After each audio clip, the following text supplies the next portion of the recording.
Children thrive outdoors, and by building an appreciation for nature, it helps children build their bodies and their minds. A study from the American Academy of Pediatrics found that children spending time outside benefited by them being physically healthier, more creative, less prone to anger and depression, and having reduced symptoms of ADHD. When children lose the freedom to exist and play outdoors, it can negatively affect their development and create a loss of environment, as they lose the meaning behind the importance of nature. By spending time outdoors, children and adults alike can grow an appreciation for the natural world, finding wonderment and awe and a deep respect for all living things.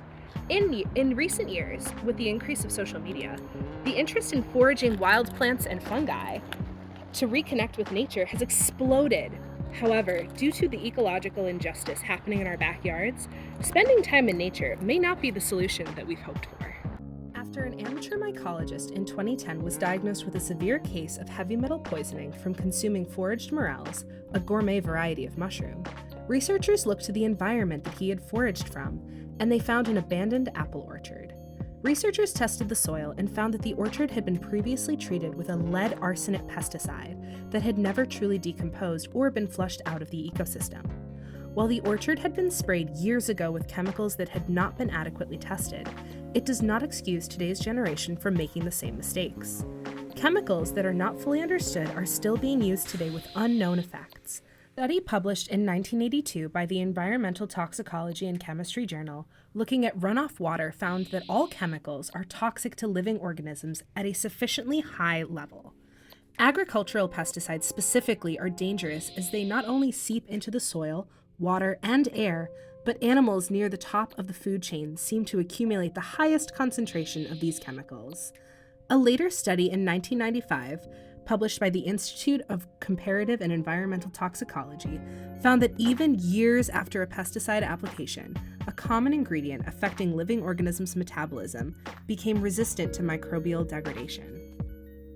This means that the microbes are no longer able to break it down after the initial carbon cleanse to get rid of it in our ecosystem. Now, this is devastating news, but what does it mean for us and our community? In 1950, the incredible environmentalist and researcher Rachel Carson published her infamous book, Silent Spring. In it, she states, "A quarter century ago, cancer in children was considered a medical rarity.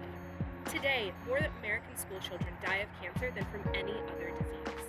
Some oncologists suggest that congenital cancers and cancers in infants may be related to the actions of cancer-producing agents to which the mother has been exposed during pregnancy and which penetrate the placenta or act on rapidly developing fetal tissue. Others suggest that we may be initiating cancer in the children of today by the additional chemicals to food, and we will not know, perhaps for a generation or two, what the effects will be." This research was done almost 80 years ago. Today, approximately 1 in 285 children in the U.S. are diagnosed with cancer before they turn 20. Countless other recent studies have also found links between the use of pesticides and cancer. It is also worth noting that parental pesticide exposure has been linked to childhood cancer. And according to a 2022 study on neurodevelopmental disorders, some evidence found that exposure to organophosphate pesticides was a risk factor for poor neurodevelopment. The neurodevelopment from this study includes cognitive, behavioral, sensory, fine and gross motor, and morphology, or physical size of the brain. As teachers, we see more and more students struggling with these developmental skills. So what can be done? Some residents in Monroe County took this issue to court. In 2016, activists cited fears of health and environmental impacts and called for companies to have to notify neighbors when spraying lawns.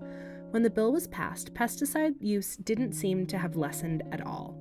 In Monroe County, about 44,000 gallons of liquid pesticide products, which do tend to be more concentrated, were used in 2010. Monroe ranked 17th among New York counties in liquid pesticides. More than a third of the liquid products used were herbicides, led by the well-known weed killer. Vigilance and advocacy are still important, even if it did not work out for this community, and it stands as a safeguard for ours, our children, and their children's physical and mental health. All humans need to spend time outdoors. It's a vital part of life, and time spent in nature has countless benefits. limits. While the long-term effects of what we have put into the earth through chemicals and pesticides cannot be undone, it is up to us not to perpetuate and continue the trend of poisoning our environment. Suppose we do keep taking our children into nature and instill the values of the outdoors. Through these positive actions, we can try and preserve a love of nature and maybe, in the future, deter generations from utilizing these toxic chemicals for a healthier and brighter tomorrow.